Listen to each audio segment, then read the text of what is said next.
Doutor Jean, prazer tê-lo conosco aqui. Não faz tanto tempo assim, né, doutor Jean, que nós estávamos no Palácio dos Bandeirantes, o senhor autorizava a retirada das máscaras na Covid-19, né? E estamos de volta aí mais uma vez numa emergência em saúde. Claro que naquele momento nós, infelizmente, nos acostumamos com 1.000 mortes, 2.000 mortes, 3.000 mortes, 4.000 mortes por dia, um número absurdo, mostrando o que foi a Covid realmente para o país. Mas, de qualquer forma, o que chamou a atenção também hoje, o Estado divulgou 58 mortes em todo o Estado de São Paulo. 60% uma semana após os primeiros sintomas. Então, a gente está mostrando que não é brincadeira, né? Quer dizer, além do que, o Aedes aegypti, hoje também chikungunya, né, a Zika, que são também doenças muito graves. E como o senhor falava, está se espalhando pelo mundo, registro na Flórida, Miami, Grécia, Itália, países também com esse clima mais tropical, parecido com o Brasil. Ou seja, isso não está cometendo só o Brasil, mas o mundo também começa a rediscutir toda essa situação. Eu queria que o senhor falasse desse perigo, né? É algo que pode matar. É uma proporção muito menor que a Covid, sim, mas a gente não pode relativizar 58 mortes e esse número pode subir muito ainda. Nós já tínhamos problema com a dengue, quando a gente falava em alguns países da América do Sul, que a gente falava da Bolívia, que a gente falava do Peru, que a gente falava do Chile, a gente já vinha falando isso lá em setembro, outubro, e que nós já tínhamos casos aqui. E esses casos, logicamente, foram numa crescente absolutamente rápida. E é muito importante a gente lembrar que quando existe a deposição desses ovinhos, esses ovinhos eles ficam viáveis na natureza por 1 ano. O que quer dizer que o Distrito Federal foi o maior exemplo disso. Eu tinha mosquito, os mosquitos faziam a ovoposição. Quando veio a temporada de chuva, todos eclodiram ao mesmo tempo, ganhando o ranking de dengue no país. Então mostra claramente a rapidez com que esses mosquitos eles acabam sendo um problema que, se a gente for olhar, logo, fruto exatamente dessas questões climáticas e a dificuldade de se controlar os vetores, possivelmente nós vamos ter talvez uma outra pandemia. Infelizmente, a mesma pandemia. É muito preocupante, por exemplo, hoje, para as companhias aéreas, quando elas vão para outros países, especialmente países da Europa, em que acabam passando os inseticidas, que as pessoas olham, meu Deus, olha aqui.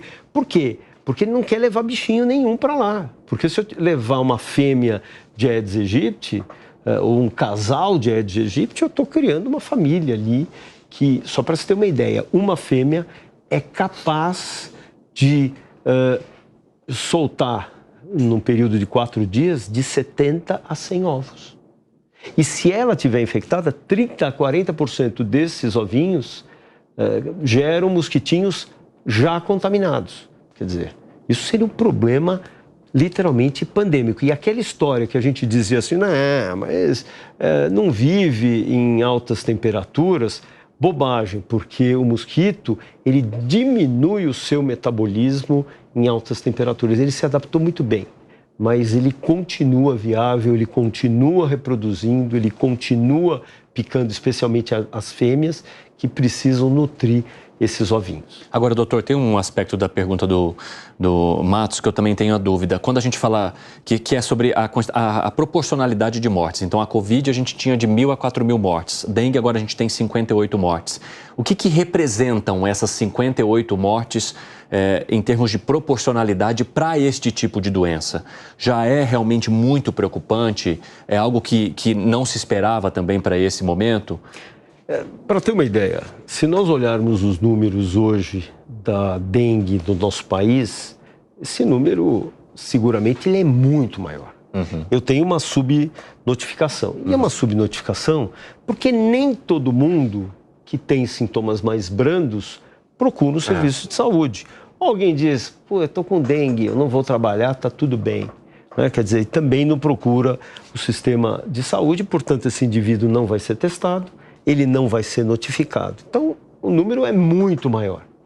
Quem são esses números que estão revelados, mais de 1 milhão de casos, 1.200.000 casos, são casos de pessoas que tiveram sintomas e que se anteciparam ou tiveram a gravidade a ponto de precisarem ser internadas. Quando a gente olha o número de 58, mas nós temos dezenas de outros casos que evoluíram à morte, que estão sendo investigados, nós falamos, não, mas se a gente for ver pelo número de casos, o percentual é baixo, quer dizer, uma morte já é uma grande tragédia. Uhum. O que eu diria para você que nós ainda não temos essa proporcionalidade. Tá. Porque, de novo, se a gente comparar a sobrevida no hospital público e no hospital privado, assim como a gente via lá atrás no hospital público e no hospital privado em relação à Covid, a gente vai ver que o indivíduo morre mais no hospital público do que no hospital privado, mas também dependendo do hospital privado. Então é muito importante que a gente tenha com que todas as nossas equipes médicas, sejam do Sistema Único de Saúde ou não, estejam absolutamente integradas em protocolos. E é isso que as secretarias estaduais têm levado para os municípios, no sentido de criar protocolos, sinais de alarme, mostrando tanto para a equipe de enfermagem, a equipe médica, para poder não somente orientar, mas identificar. E naquelas tendas que a gente tinha dito, acolher, falar, não, esse daqui tem que internar.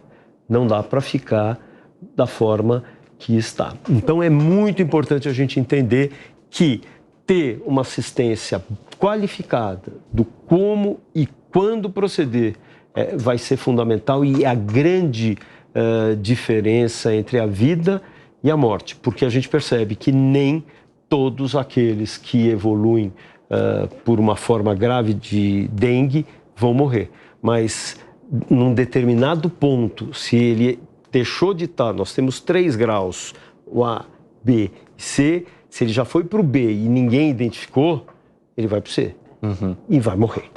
Então é fundamental esse acolhimento, essa resposta rápida que vai dar a garantia de um sucesso na ressuscitação, literalmente, clínica desse paciente.